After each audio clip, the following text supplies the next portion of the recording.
किसी ने बड़ी कमाल की बात कही है कि रिश्तों की गांठें खुल सकती है तो उन रिश्तों के धागों पर कैंची नहीं चलाते। यह कहानी है महाभारत के युद्ध के समय की, जब कौरवों की तरफ से भीष्म पितामह लड़ रहे थे और पांडवों की तरफ से भगवान श्री कृष्ण उनका साथ दे रहे थे। कौरवों की सेना ने हाहाकार मच जाता था जब अर्जुन का बाण चलता था। रोज शाम में जब युद्ध खत्म होता था तो सब अपने अपने शिविरों में लौट आते थे और भीष्म पितामह भी अपने शिविर में पहुंचते थे।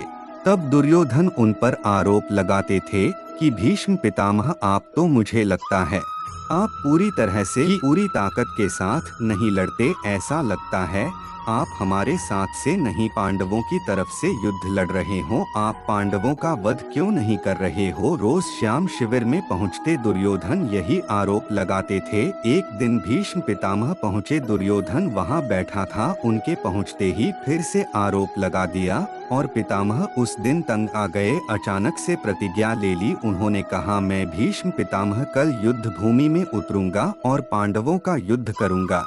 जैसे ही उन्होंने प्रतिज्ञा ली, दुर्योधन मुस्कुराने लगा, खुश होने लगा, जाकर अपने भाइयों को बताने लगा और दोस्तों को बताने लगा कि कल तो युद्ध खत्म हो जाएगा, कल तो भीष्म पितामह पांडवों का वध कर देंगे, कोई भी नहीं बचेगा, हमारे दुश्मन नहीं बचेंगे। यही बात पांडवों के शिविर में पहुंची। पांडवों की जो पत्नी थी द्रौपदी को मालूम चला तो द्रौपदी भगवान श्री कृष्ण के पास गई और बोली, हे भगवान, हमें बचाइए, मेरे पतियों पर संकट आ गया है। भीष्म पितामह पांडवों का वध करेंगे, इस समस्या का समाधान कीजिए, आपकी वजह से यह युद्ध हो रहा है। फिर भगवान श्री कृष्ण ने पहले द्रौपदी को समझाया कि यह युद्ध मेरी वजह से नहीं हो रहा है, यह युद्ध हो रहा है सबके अपने अपने कर्म की वजह से। और रही बात समस्या के समाधान की, तो इसका समाधान अवश्य मिलेगा। भगवान श्री कृष्ण ने द्रौपदी को एक उपाय बताया और कहा, चलो भीष्म पितामह के शिविर में चलते हैं।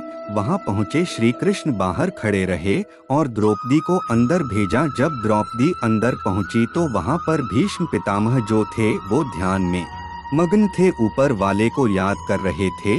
वहां जाकर द्रौपदी ने प्रणाम किया और बोली। जैसे ही द्रौपदी ने कहा तो भीष्म पितामह ने कहा, अखंड सौभाग्यवती। अचानक उनके मुहर से निकल गया और उन्होंने सामने देखा कि द्रौपदी खड़ी है। वो संकट में पड़ गए। उन्होंने कहा, द्रौपदी, ये तुमने मुझसे क्या करवा दिया? अब से थोड़ी देर पहले मैंने यह प्रतिज्ञा ली कि मैं तुम्हारे पतियों पांडवों का वध करूंगा और मैंने अपने ही वचन से तुम्हें आशीर्वाद दे दिया कि अखंड सौभाग्यवती। मैं तो संकट में पड़ गया हूँ। एक तरफ मैंने तुम्हारे पतियों के वध करने की प्रतिज्ञा ले ली है और दूसरी तरफ मैंने तुम्हें हमेशा सौभाग्यवती रहने का आशीर्वाद दे दिया है।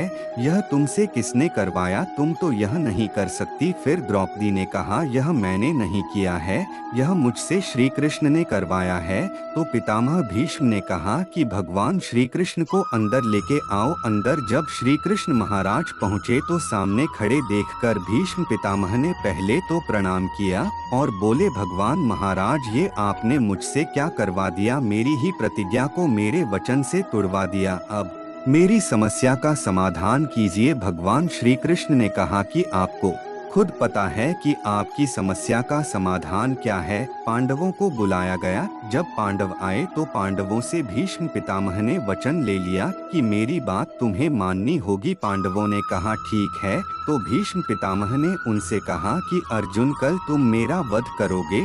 तो अर्जुन ने कहा कि मैं आपका वध कैसे कर सकता हूँ? तो भीष्म पितामह ने कहा, तुम्हारे प्राण तो मैंने त्याग दिए, लेकिन कल तुम्हें मेरे प्राण लेने होंगे और ये काम तुम्हें करना होगा। तो अर्जुन ने कहा, जो आज्ञा। तो उन्होंने कहा, मैं आपका वध कैसे कर सकता हूँ? मैं तो कमजोर हूँ आपके सामने। तो भीष्म पितामह ने कहा, बिल्कुल सही, अगर मैं अपनी पूरी ताकत के साथ लड़ूंगा तो तुम मुझे हरा नहीं सकते, लेकिन सिर्फ एक शर्त है जिससे तुम बच सकते हो, तुम अपने सामने किसी नारी को लेकर आना। तो पांडवों ने कहा, युद्ध भूमि में नारी कहाँ से आएगी? फिर भीष्म पितामह ने कहा, तुम्हारी सेना में एक सिखाड़नी है जो बचपन में सिखाड़नी ही पैदा हुई, उसने बाद में यक्ष की मदद से वह सिखाड़नी हो गई, तो उस सिखाड़नी को अपने सामने लेकर आना। उसके पीछे से तीर चला लेना तो अर्जुन ने वैसा ही किया ना तो भीष्म पितामह की प्रतिज्ञा टूटी और भगवान श्री कृष्ण ने सबको अपने अपने संकट से बाहर निकाल दिया। छोटी सी कहानी जीवन में बहुत कुछ सिखाती है। सबसे बड़ी बात सिखाती है वह यह है कि संस्कार सबसे बड़ी चीज है। पांडवों की पत्नी द्रौपदी भीष्म पितामह को प्रणाम करती है,